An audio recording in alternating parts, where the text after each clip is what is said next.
As Will said, I'm the younger cousin of Andrea.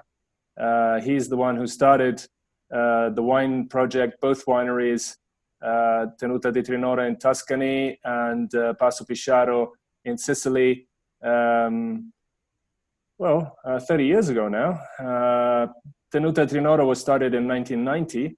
The first vintage released was Cupole 1995, and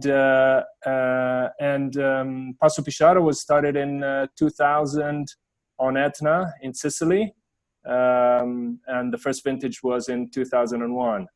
So fairly young projects, but starting really to see some maturity now, especially with the vineyards in Tenuta di Trinoro, certainly with the vineyards in Sicily on Etna, which are all very old vineyards, which we found when we went there. Some of them are over 100 years old, and two very different wine projects. The Etna wine project is very much a Burgundy style project, in that we are high up on the Etna volcano, so it's a mountain climate on the north side, and these wines tend to have a very elegant structure, very delicate profile, depending on the vintage, of course. We get some more delicate vintages and some more powerful vintages. But generally speaking, and especially the wines that we will be tasting today, tend to be quite Burgundian, especially in the cool vintages like 2015. And Tenuta di Trinora instead is very much a Bordeaux project. Andrea's always been a big fan of Bordeaux. He used to be a wine importer in the 80s in New York, in America. And he used to import fine wines, especially Bordeaux wines, and fine Italian wines, which were mostly Barolos back in those days. Bulgari was just starting out, and Brunello was still fairly unknown internationally, but was kind of picking up.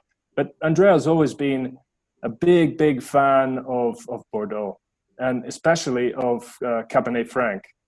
So in the late 80s, when he had enough of New York, of importing wines, of being in the import business in New York, and he decided he wanted to go back to Italy.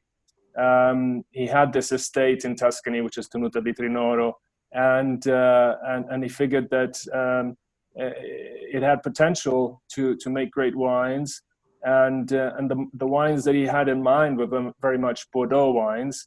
So in a very atypical fashion, we didn't plant Sangiovese, which is, as you know, the indigenous grape for Tuscany, but we planted Bordeaux grapes, and mostly Cabernet Franc, because we're big fans of Cabernet Franc, and especially is a really big fan, and Merlot, and a little bit of Cabernet Sauvignon, a little bit of Petit Verdot to make Bordeaux blends.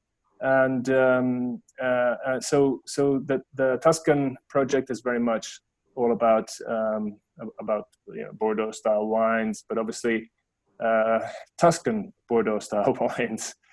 We have obviously much more warmth, much more sun, so these wines tend to be more concentrated and have more mature fruits, have a sweeter profile with respect to your typical Bordeaux. Mind you, I mean, Bordeaux today's with global warming is experiencing some warm weather, some quite warm vintages as well. But generally speaking, we've got a sweeter, more ripe fruit profile in our wines.